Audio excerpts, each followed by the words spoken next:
அனைவருக்கும் வணக்கம். நவம்பர் 11, 2025 இன்றைய சந்தையினுடைய எல்லை மதிப்புகளை காண இருக்கின்றோம். கடந்த ஒரு 10 நாளா பார்த்தீங்கன்னா, சந்தை வந்து மேல ஓ ஓப்பன் ஆச்சுன்னா பார்த்தீங்கன்னா, கீழ இறங்குது. கீழ ஓப்பன் ஆச்சுன்னா மேல போய் முடியுதுங்க. இப்படியே தான் குழப்பமா இருக்கு. அதாவது ஹை ஹையர் ஹை அல்லது லோயர் லோ இந்த 2மே வரமாட்டேங்குது. இப்போ ஹையர்ல ஓப்பன் ஆச்சுன்னா, ஒரு உதாரணத்துக்கு 200 பாயிண்ட் ப்ளஸ்ல ஓப்பன் ஆச்சுன்னா, முடிக்கிறப்ப பார்த்தீங்கன்னா 50 பாயிண்ட் ப்ளஸ்ல முடிப்பாங்க.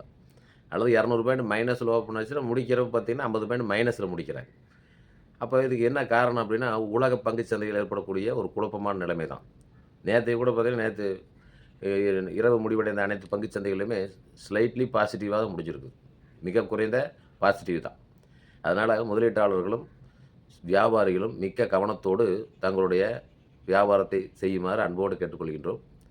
இப்ப இன்றைய நிஃப்டி சப்போர்ட் அண்ட் ரெசிஸ்டன்ஸ் லெவலை பார்க்க இருக்கின்றோம். சப்போர்ட் பார்த்தீங்கன்னா 25,408ங்க. மிக குரூசியல் சப்போர்ட்னு சொல்லுவாங்க. 25,400 கீழ போச்சுன்னா, ஒரு செல்லிங் பிரஷர் வரும். ஃப்ரீ ஃபால் ஜோன்னு சொல்லுவாங்க. கீழ வந்து ஒரு 500 பாயிண்ட் இறங்குறதுக்கு வாய்ப்பு இருக்குது. மேல ரெசிஸ்டன்ஸு 25,740. இந்த 740 கட் ஆச்சுன்னா 900, அப்புறம் 26,000, 26,150, 26,200 ஹிஸ்டாரிக்கல் ஹை 250. அதே மாரி பேங்க் நிஃப்டி பார்த்தீங்கன்னா, கீழ சப்போர்ட் 57,563, ரெசிஸ்டன்ஸ் 58,313. இவ்விரு எல்லைகளுக்கு இடையே சந்தை உலவ அதிக வாய்ப்புள்ளது.